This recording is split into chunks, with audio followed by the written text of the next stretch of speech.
Cayetana Álvarez de Toledo, buenos días. Muy buenos días.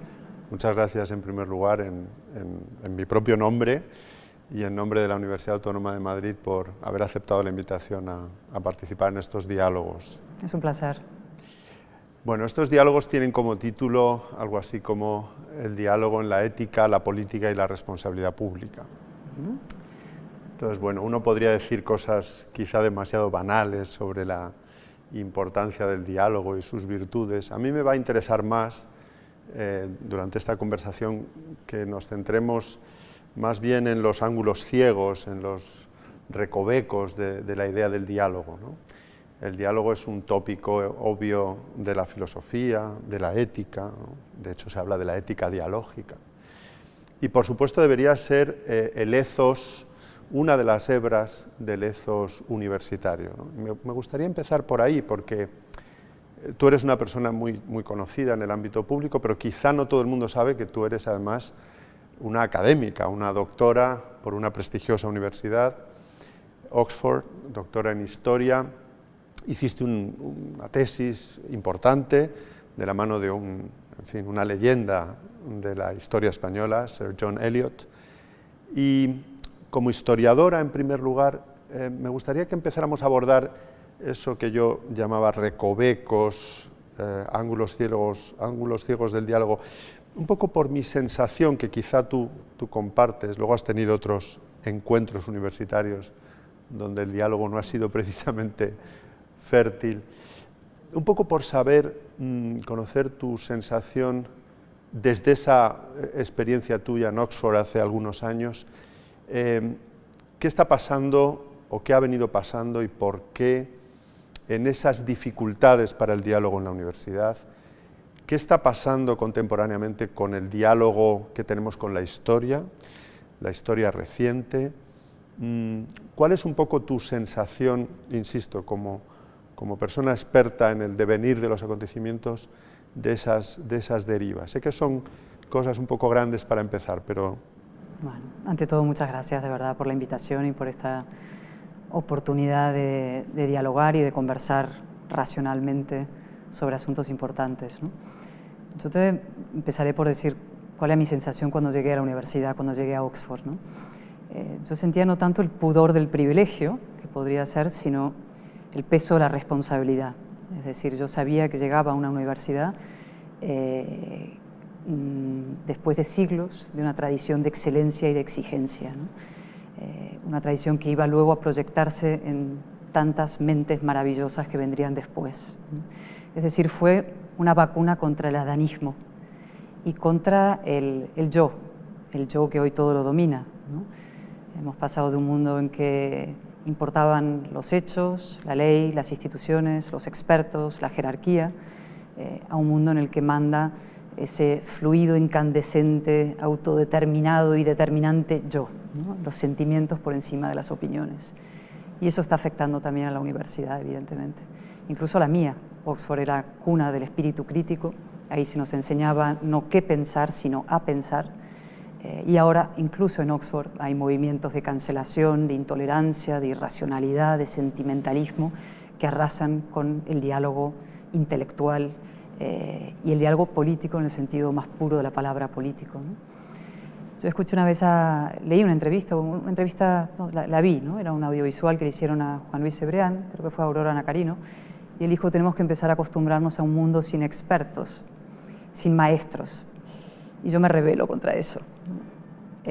Yo creo que necesitamos un mundo con maestros y que esta idea de derribar a los expertos, tumbarles como las estatuas de Hume o de Washington o de Colón, va a arrasar no solamente con la capacidad cognitiva de estas generaciones, sino efectivamente con el diálogo y la convivencia democráticas.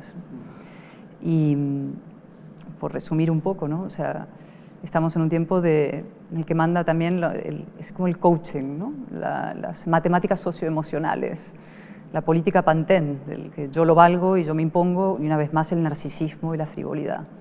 Y tenemos que intentar volver a ese mundo, insisto, donde importa una jerarquía basada en el mérito, en la excelencia, en el conocimiento, y donde los hechos importan, donde la verdad importa, y un mundo en el que la valentía va a ser más imprescindible, más necesaria que nunca. Valentía, coraje, como virtudes también del conocimiento, del progreso, en algún sentido, y también me parece que son virtudes políticas sobre las que a ti te he escuchado más de una vez predicar sobre su importancia. Luego volveremos un poco también sobre esta cuestión. Hay la segunda consideración intempestiva de Nietzsche, ¿no?, que le escribió en 1874, habla de él se refiere ahí a tres maneras. Yo no soy historiador profesional, pero hasta donde puedo entender, tres formas de abordar el diálogo con la historia o tres formas de abordar la importancia de la historia, ¿no? Y él previene de los excesos y también las virtudes de esas tres formas, ¿no? La historia como monumento, la historia tal y como la ve el anticuario, ¿no?, el conservador, y la historia crítica, ¿no? Y me gustaría centrarme en esta última dimensión de la historia crítica, porque hay una cosa ahí, 1874, de la que previene Nietzsche, y es la de eso, corre el peligro, esa concepción de la historia como historia crítica que nos permite juzgar desde hoy, con nuestras lentes, lo acontecido. Tiene una consideración filosófica muy interesante, y es que permitiría ir con el cuchillo a cortar las raíces de lo que somos, sin darnos cuenta de que lo que somos es también en buena medida el producto de barbarie, también de civilización, de asesinato, también de reconciliación. Y esta es una consideración de Nietzsche que a mí me ha resultado iluminadora, también a la luz de tu trabajo, ¿no?, sobre este personaje que tú estudiaste tan a fondo, ¿no?, de Juan de Palafox, en un momento en el que quizá no se hablaba, no lo sé, tú me lo dirás mejor, de decolonialismo y de decolonizar y de rendir otro tipo de arqueo con el pasado. Tú además ahí haces también un ejercicio de diálogo con la historia y de recuperar los diálogos del propio Juan de Palafox. Ahora, ahí hay dos cosas, ¿no?, que se entremezclan. Y bueno, empezaré por esta última y luego me gustaría rematar una idea sobre lo anterior que hablábamos, que está vinculado a esto, ¿no? Vamos a la historia directamente, ¿no? Se dice que no podemos juzgar el pasado con los ojos del presente, ¿no? Se critica mucho el presentismo, que es parte de ese revisionismo histórico. Lo que pasa es que los ojos del presente son los únicos que tenemos, con lo cual es normal que juzguemos el pasado con los ojos del presente y está bien que lo hagamos. Es decir, el hecho de que nosotros podamos decir entonces se cometían barbaries, el racismo estaba mal, o el machismo intrínseco de sociedades medievales, o asesinar a indios en determinadas circunstancias porque fueran, etcétera, eso está mal. Está bien que lo juzguemos porque efectivamente la historia es un proceso de civilización y el hecho de que esas muertes y esas injusticias existieran nos permiten a nosotros de alguna manera no cometerlas hoy. Eso es una cosa. Y otra cosa es llevar esa reflexión a la idea de anular y derribar la historia y sus estatuas y sus símbolos y su legado como haciendo una tabla rasa del pasado. Porque precisamente si hacemos una tabla rasa, dejamos de aprender las lecciones del pasado. Es decir, tenemos que mantener vivo el recuerdo del pasado para mantener el proceso civilizatorio de progreso y de conciencia, ¿no? ¿Qué es lo que pasa? ¿Por qué además se utiliza ese revisionismo histórico absurdo que hace tabla rasa con el pasado? No se hace realmente para limpiar el pasado, se hace para saldar cuentas con el presente en general. Se utiliza para pasarle cuentas ya sea a otro país, España, en el tema colonial, ¿no?, ya sea a otros grupos sociales dentro de los propios países, ¿no? Si vamos a lo concreto, ¿por qué Andrés Manuel López Obrador, presidente de México, ha enarbolado esta bandera? Es para rehuir las responsabilidades propias sobre los fracasos contemporáneos mexicanos y endosárselo a los españoles de hace 500 años y quizá a alguien que pueda él considerar, digamos, deudor de esa tradición colonial contemporáneamente, ¿no?, en términos políticos. Es decir, se utiliza espuriamente la historia con fines políticos contemporáneos y eso arrasa con la historia, con la verdad, con los hechos, con el conocimiento y también, evidentemente, con el diálogo político contemporáneo. Sobre el otro me quedó una idea que creo que es básica, sobre todo dirigido a un público universitario, ¿no? Estamos en una epidemia de la condescendencia hoy en día. Tratamos a los alumnos como si fueran bebés, que están en un líquido amniótico y que no se pueden enfrentar a la realidad ni de los hechos ni de la vida. Esto lo cuenta Richard Dawkins cuando hablaba de su etapa en Oxford y en mi propio colegio, coincidimos, ¿no? Evidentemente no en los mismos años, pero en el mismo colegio en Oxford. Él cuenta en sus memorias cómo cuando él era pequeño y llegó a la universidad, los alumnos querían parecer mayores y adultos. Se dejaban bigotito, iban a veces con un bombín, recitaban a Keats, fardaban de haber escuchado a Bach y conocerlo muy bien, ¿no? Y hoy en día los alumnos quieren parecer todavía más pequeños y los profesores se disfrazan casi de alumnos. Es decir, hay como una especie de degradación hacia un mundo completamente adolescente. Decía Josep Pla, adolescencia, la edad siniestra, ¿no? No sé si la edad siniestra, pero tiene que ser una edad en la que se aprende a ser adulto. Y hoy estamos sustituyendo ese mundo del adulto, del aprendizaje de ser adulto, a no poder aceptar absolutamente nada que no encaje en nuestro estricto marco mental. Y estamos pasando, si lo llevamos a términos políticos o públicos, de un estado del bienestar infinito, concebido como tal, a un estado de los cuidados. Es decir, ya no reclamamos protección social infinita, que también, por supuesto, sino mimos. Queremos que nos mimen, es decir, permanecer en un líquido amniótico toda la vida, protegido de todo dolor, de todo mal, de toda verdad, de toda ofensa, ¿no? Y eso no es la vida real. Esas generaciones contemporáneas están abocadas a un desengaño histórico y hay que evitar que sufran ese desengaño histórico. Hay que explicarles que el victimismo es la nueva modalidad de la servidumbre y que se tienen que poner de pie cuanto antes y tener los recursos para ponerse de pie y levantarse por sus propios medios. Y eso es espíritu crítico, capacidad de razonar, capacidad de debatir, capacidad de defenderte dialécticamente, de aceptar opiniones que no te gustan, porque eso es la democracia, e intentar convencer a los demás con el diálogo de que tus opiniones son mejores. Decía Benedetto Croce, al hilo de lo que apuntabas en torno al presentismo y cómo la historia es hoy un arma política, ¿no? Que en el fondo toda historia es historia contemporánea, en algún sentido, ¿no? O por el hecho de que efectivamente los ojos son los que pueden ser y no otros. Estudiantes viviendo en una suerte de, o pretendiendo que vivan en una suerte de líquido amniótico, cuando comentabas esta anécdota tan reveladora de Dawkins, me hacía pensar que hoy, por ejemplo, un poema, ¿no?, con el que legiones de caballeros adolescentes británicos se formaron y crecieron, ¿no?, el If de Rudyard Kipling, pues probablemente hoy no sería posible, sería denostado como un ejemplo más, una instancia más de la tiranía del mérito, o como la antítesis de ese ethos o de ese estado de los cuidados a los que apuntas. Dos ideas sobre lo que has dicho ahora mismo que me interesaría, dos hebras de las que tirar. Una, esta primera, del Estado como estado de cuidados y por tanto de la política contemporánea como el tratamiento de los ciudadanos como niños.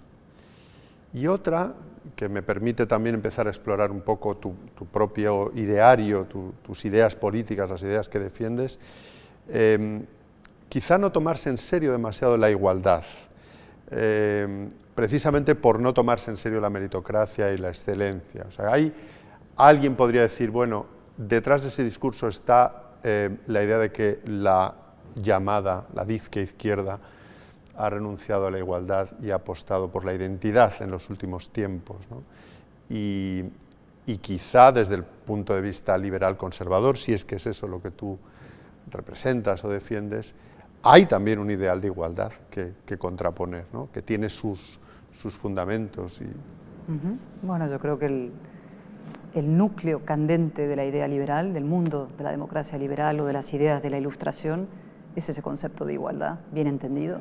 Es la idea de que no se nos juzgan por criterios arbitrarios que tengan que ver con el sexo, color de piel, la religión que profesemos, la clase social o, digamos, estrato social del que vengamos, sino simplemente por nuestros hechos, por nuestras conductas. Eso es el paso del antiguo régimen a la modernidad política. Si los seres humanos venimos de tribus, es verdad, venimos de tribus, el fondo oscuro de la tribu, donde todos eran iguales a nosotros. Pero el viaje de civilización que emprenden algunos, los más valientes, es un viaje al descubrimiento de otras tribus y de otros hombres distintos. Es un viaje impulsado por la necesidad, evidentemente, de comerciar, pero también por el deseo de conocimiento y por la curiosidad.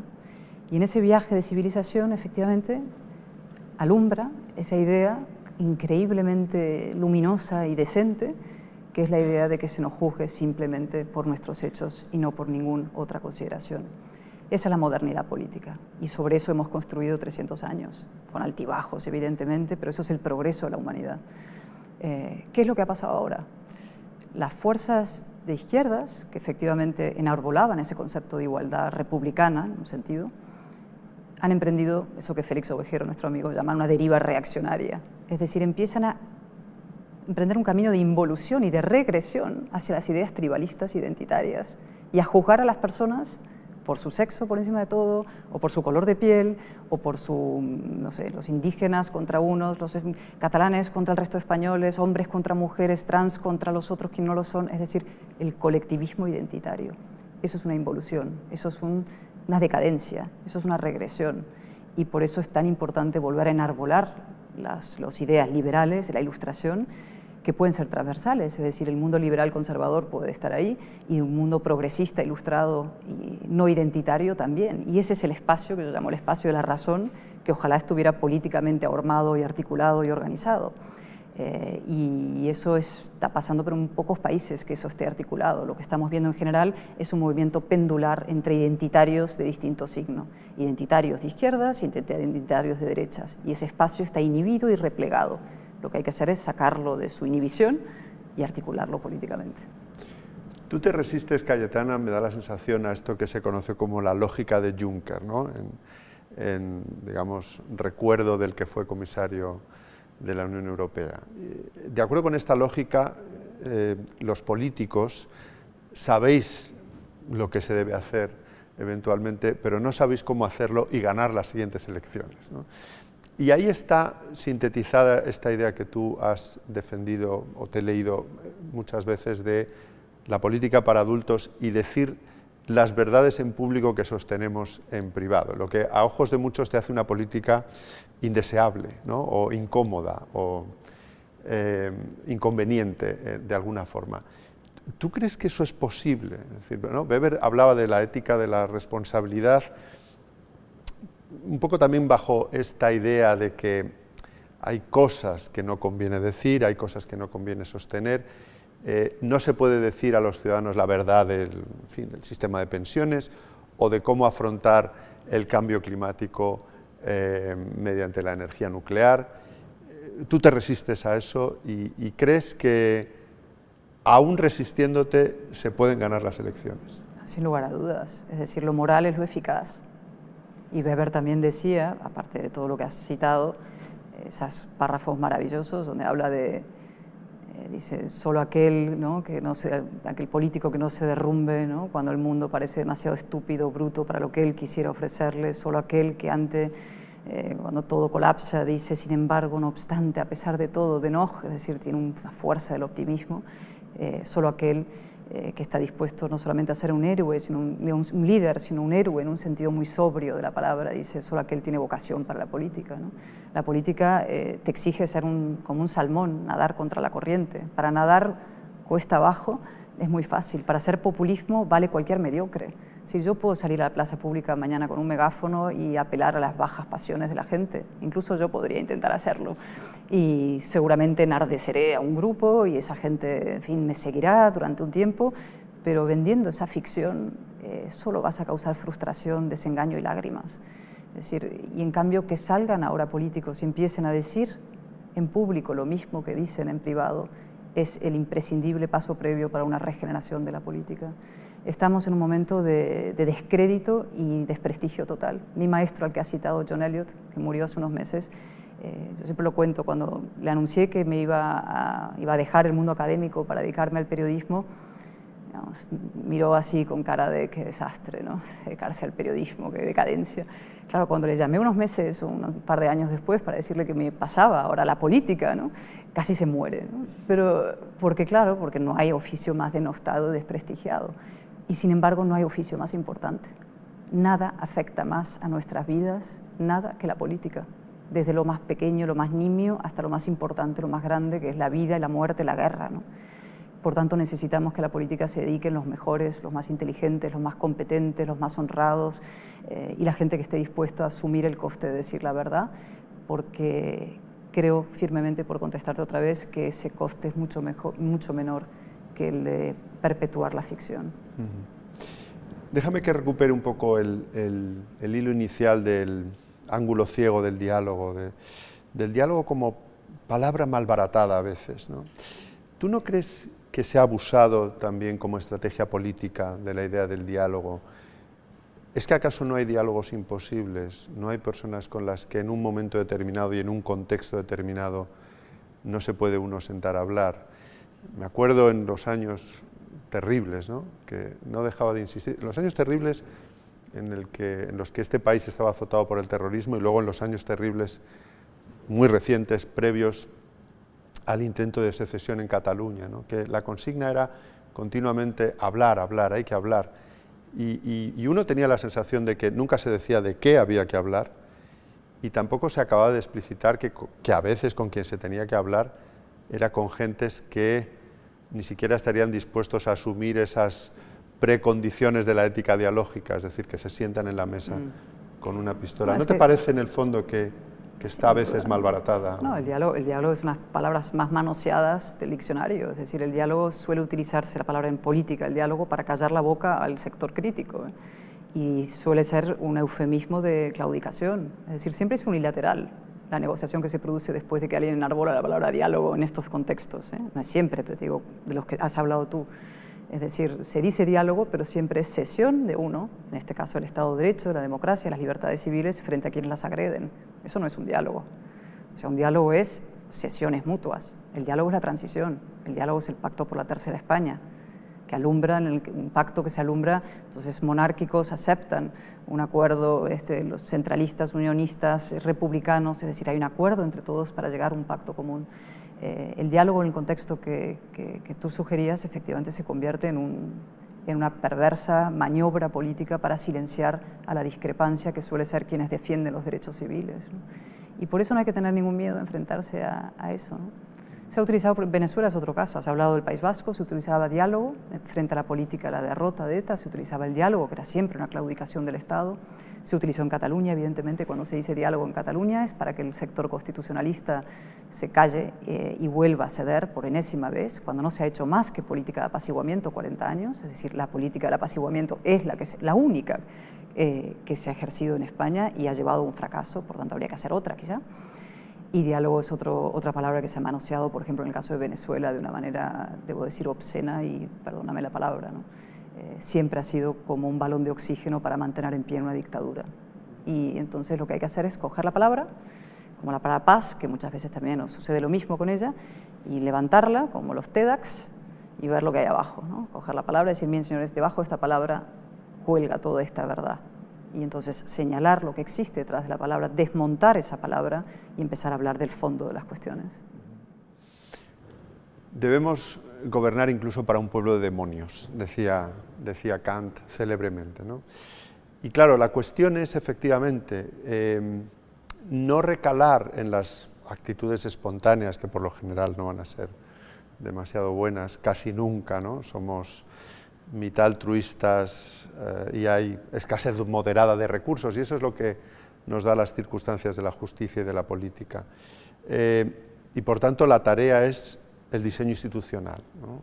Debemos articular instituciones para que ese diálogo, que no será necesariamente espontáneo, bien articulado, se produzca como debe, y para eso yo creo que la institución por antonomasia es el Parlamento. El Parlamento español, tú lo has escrito también y lo has dicho, sufre un momento de grave crisis por circunstancias muy diversas que seguramente tú, como diputada, conoces mucho mejor que yo. Pero por ir terminando la conversación, Cayetana, no quisiera no afrontar esta cuestión de qué crees tú que sería hoy lo más urgente en ese terreno del diseño institucional, del funcionamiento del Parlamento, de su diálogo con el resto de poderes, si es que los poderes tienen que dialogar. Sí, a ver, estamos en un momento de cesarismo político. en el que el Poder Ejecutivo tiene un control sobre el Parlamento inaudito. Y también intenta tenerlo sobre el Poder Judicial. Por eso una doble reforma a la que deberíamos emprender, de fortalecimiento de la independencia del Poder Judicial, despolitización del Poder Judicial, por decirlo claramente, y un fortalecimiento del Parlamento. Y en el Parlamento, por resumir, porque son muchas las reformas que habría que hacer, yo creo que es crucial dar autonomía al diputado individual, que volvamos a ser responsables de lo que decimos y de lo que votamos. En la transición se diseñó un sistema que dio mucha fuerza a los partidos para evitar eso que se llamaba la sopa de letras, es decir, que se diluyera el Parlamento y no hubiera fortaleza en el sistema. Pero se pasaron de frenada, o por lo menos la política a lo largo de los 40 años ha hecho que los partidos sean cada vez más fuertes a costa del diputado individual, es decir, del Parlamento. Con lo cual un diputado está degradado, nos convertimos en palmeros. Es parte de los expertos que te decía al principio, ¿no?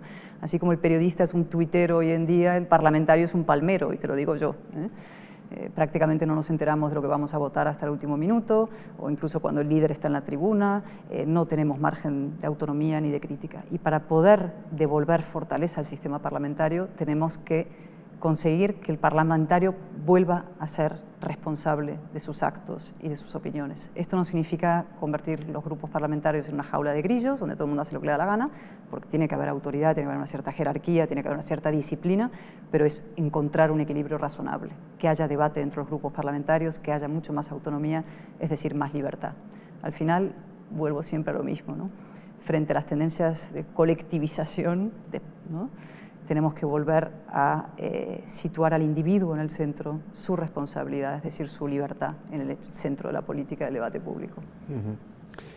Bueno, para ir terminando, Cayetana, yo he recordado muchas veces una frase de nuestro comúnmente admirado Fernando Savater, que dice aquello de: en este país ser de derechas o de izquierdas es optativo, pero no parecer de derechas es obligatorio.